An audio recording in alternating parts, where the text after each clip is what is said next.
Hello and welcome to another video with me, Elmo J. Cargelainen. You can call me this guy if my name is tricky to pronounce. That was tricky. Let's do that again.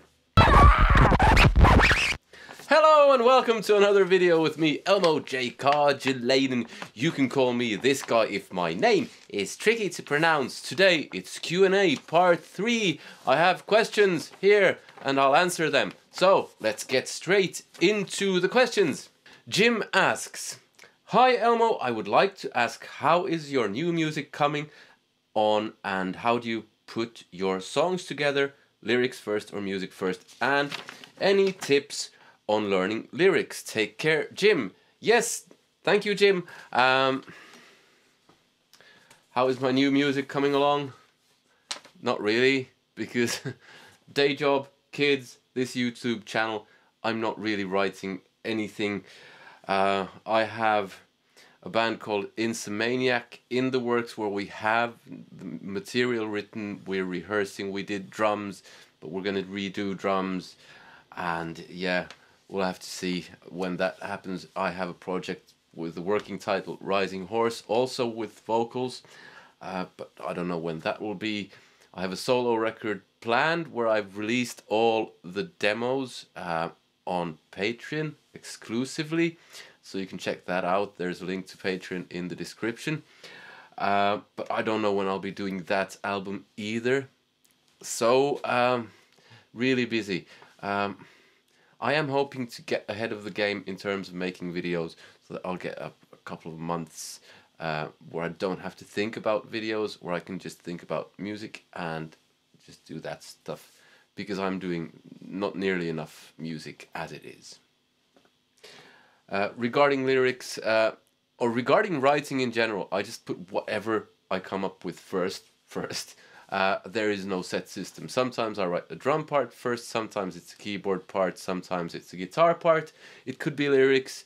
Yeah, so don't have a set method for that. Whatever works, whatever floats your boat. If you're the kind of person who likes a system, try that, and that might be a good way to force yourself to write a lyric and then force yourself to write something to that and keep refining, although that's not for everyone. Yeah.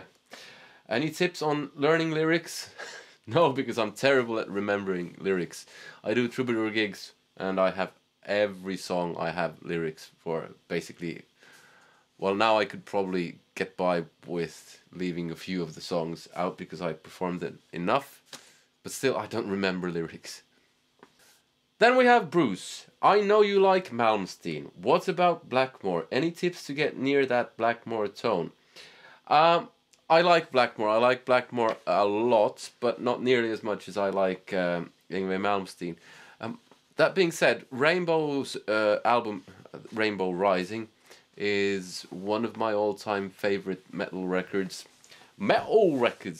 Regarding Blackmore's tone, I really don't have any tips as such. Get some kind of a strat. I'm not sure about the pickups he uses. I'm not sure about the gear he uses. Yeah, so sorry, not able to help you there. Then we have Alberto.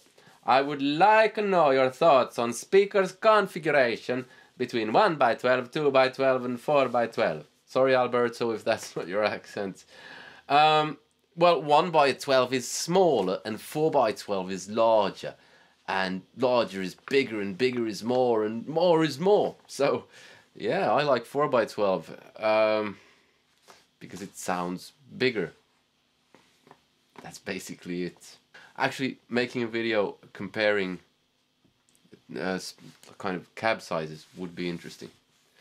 Then we have Yusri, who asks, "Do you have some specific time for you to write a song?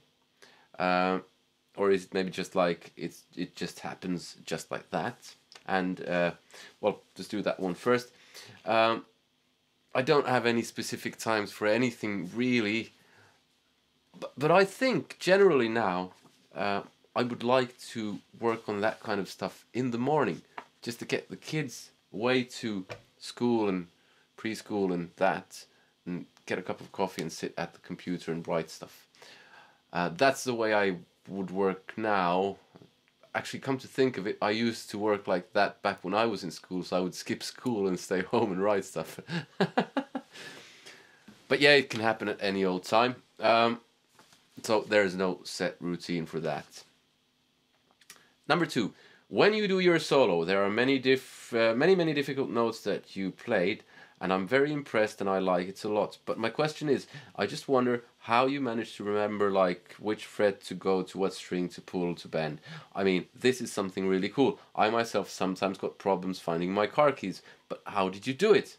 And I'm sure each time you played, your fingers will always land on the same frets. It's like magic. Did you take something like Mind Booster food or something? No, usually I didn't. Let me demonstrate. So what you're talking about is some kind of passage like, let's say...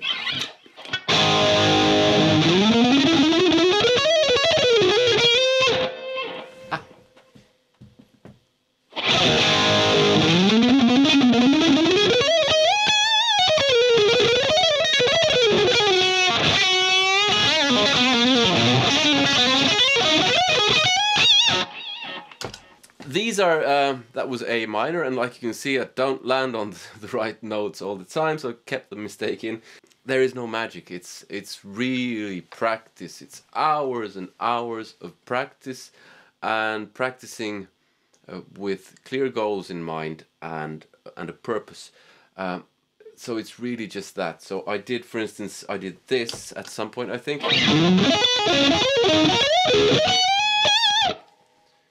So that's a lick that I've learned, so I can throw that in. And what else did I do?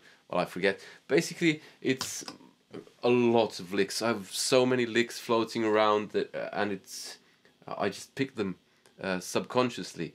I don't have to think about it.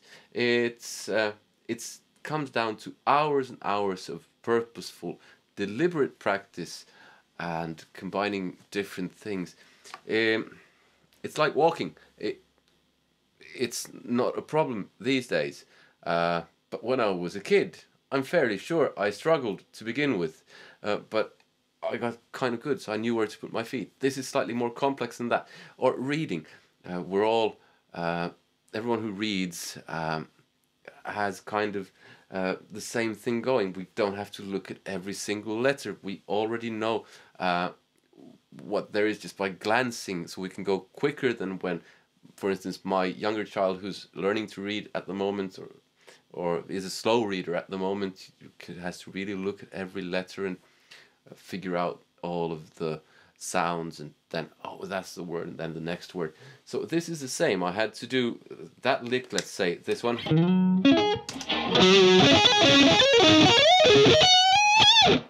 I had to do it slow.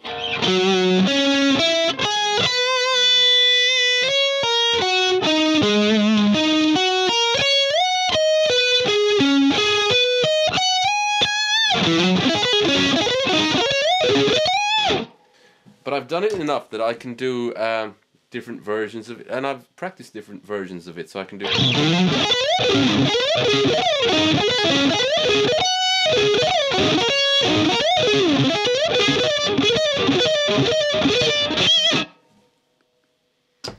yeah, so it's really practice, it's not magic. And I would venture that everyone can do something like this if they just put their mind to it, really stick with it, and don't think that it's beyond them. Then we have Craig asks, what is the process you use to create your backing tracks? I assume MIDI is involved, but I'm also wondering about special software and any personal tips that may be of help to others. MIDI is involved, so I write the drum tracks in MIDI as music notation, and that gets sent to Superior Drummer, where, yeah, that kind of, I export those tracks. I record MIDI keyboards and probably quantize them most of the time because my playing on keyboards is not the best. And but then I do bass and guitar, kind of, yeah, for real.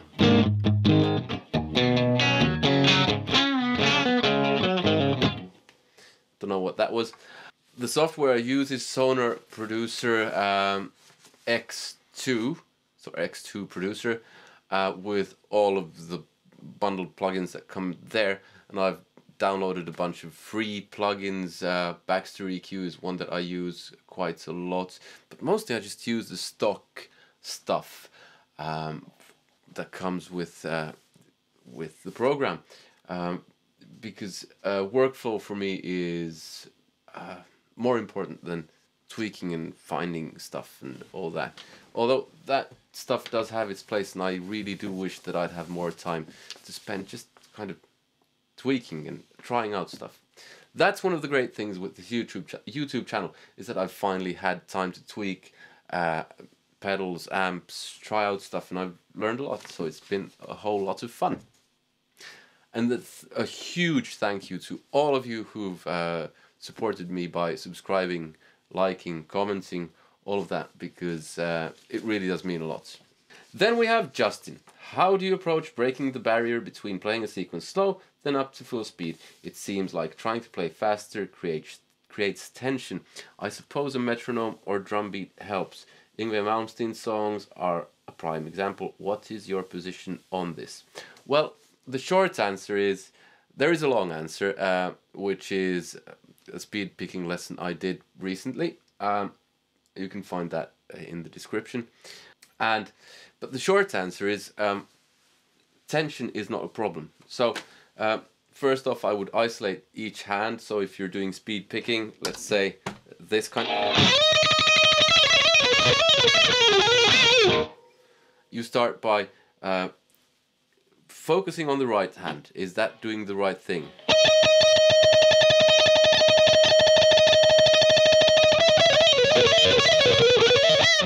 If you can tremolo pick, you're already a long way along kind of that progress. The left hand, can you do this?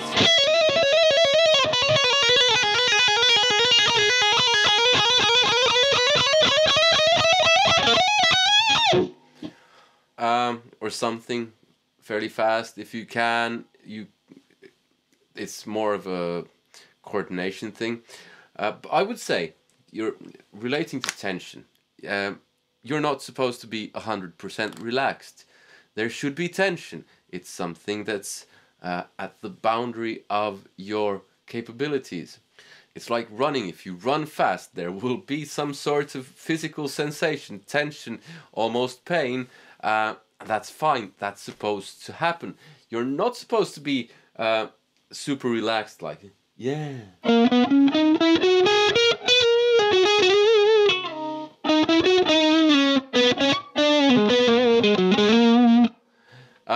But you're not supposed to be like...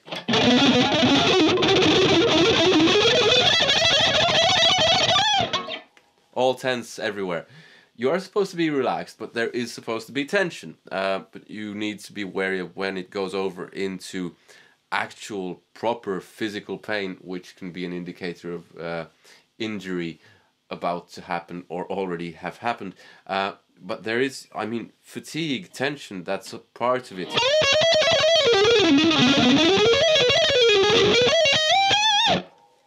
Yeah, so, and then go for it. Push that boundary. So play faster than you can. Go back to something that's comfortable. Keep pushing that boundary. Those would be my tips. If you want more of that, watch the longer video, because this is getting long already. Then we have David asking, how many hours should I practice guitar in a week? I'm retired, so timescales are not a problem anymore. I don't know. What do you want to become as a guitar player? It's totally dependent on your goal. I would set a goal and figure out how much practice I need to put in to reach that goal. Without goals, that question is kind of, I don't know, it becomes irrelevant. Play as much as you want or as little as you want. Without a goal, it kind of means nothing. It's like saying, how much should I sail on my boat? And I would ask, where are you sailing to? Nowhere. I don't know. Just looking at scenery. Then I would say, well, sail until you're satisfied and come back home. But if you're sailing from Finland to Miami, I would probably be able to calculate some kind of answer how long it will take to get there. So that's kind of the thing. Play 1 hour a day, play 2 hours a day. I don't know. Without a goal, it's kind of meaningless in a way. Sorry. Then we have Mike, who asks, how many hours per day did you practice to develop the sweeping technique to the level you are at today, and how many hours per day do you practice to keep that level up? Well, I had clear set goals. I wanted to become Yngve Malmsteen, Gary Moore, Steve Vai, which gave me, that was the overarching big goal, and then I broke that into smaller pieces, so I had to learn tapping, I had to learn picking, sweeping, legato, you name it, bends, vibrato, all that stuff. And I practiced between, I would say, 3 and 6 hours per day, basically every day. I did try 10 hours once, but that was too much. I just went, my head didn't feel right. And yeah, but I had a clear goal. Now, as it relates to sweeping, I don't know. I think I basically started when I was 13, and I was quite good at 16-ish, but not really anywhere near what I'm now. So I've constantly gotten better. I've had spurts of practicing later on, but in a regular day, I usually don't even have the time to play guitar. Back in 2016, I had a huge practice fest before that whole Guitar Gods thing in Miami, and after that it went on for quite a while after that. So that was one period where I really got better. The same thing when we did Vigor Mortis. Saturday Night's Evil, I think it was the second Death Like Silence album. I really practiced, let's say, between those albums, and really got a lot better. But it goes in periods.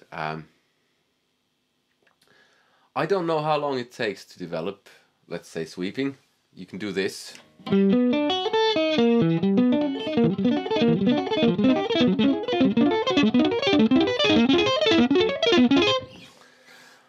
And it'll be different for everyone, and but the practicing is fun. That was for me the big thing. It was fun, although it was frustrating at times, like hugely frustrating.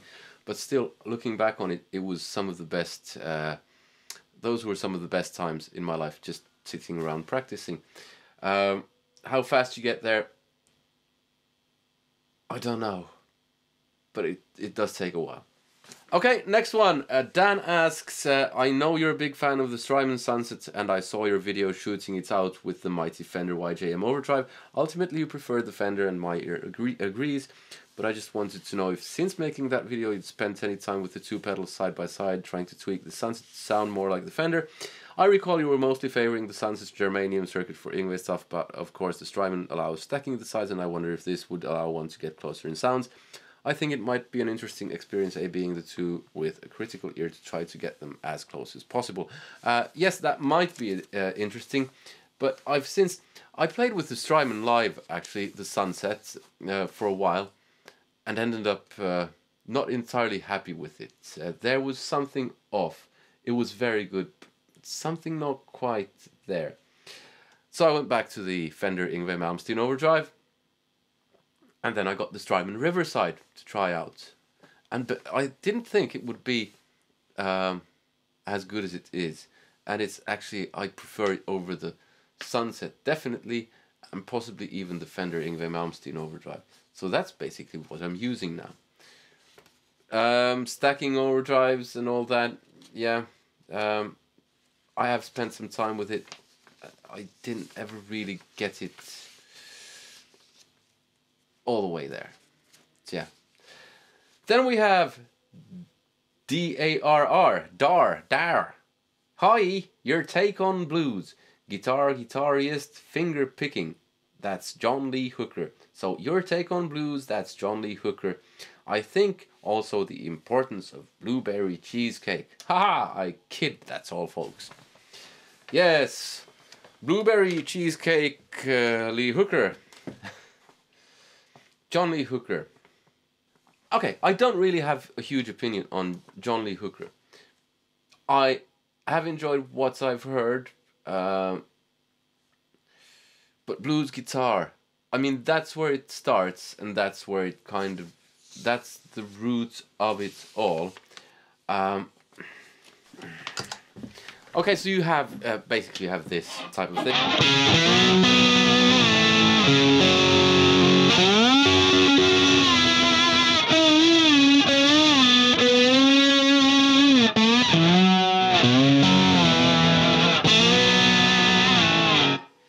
I'm not a great slide player, but the early guys were doing that on acoustic guitars, and basically that's still the basis of a lot of what we do.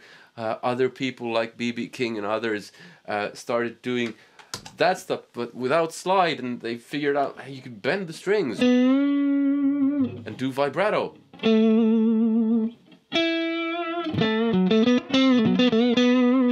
And I still think that's where it's at. That whole bending and vibrato thing.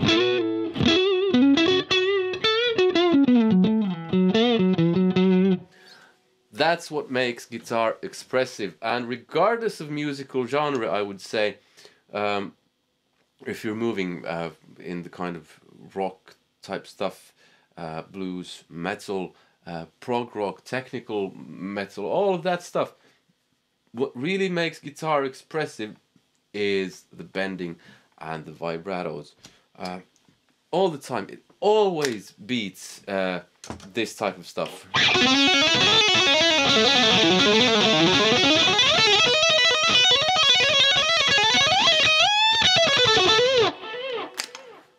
This is still king.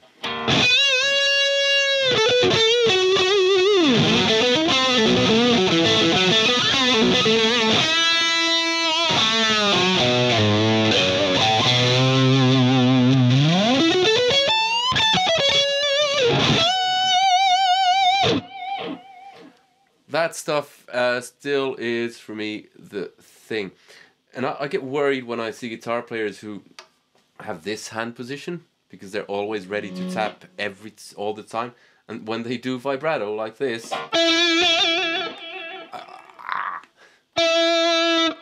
a much more thumb over neck type.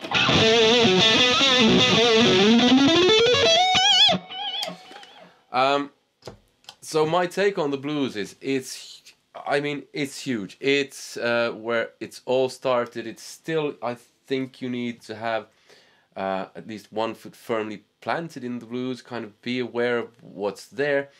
I like a lot of blues, some Robert Johnson, some Cream stuff, Stevie Ray Vaughan.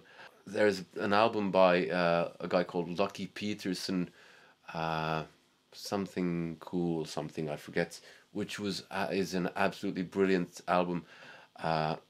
Larry Carlton has some great stuff in the blues genre. Robin Ford, yeah, and Gary Moore did great blues albums, and yeah, blues is really, what can I say?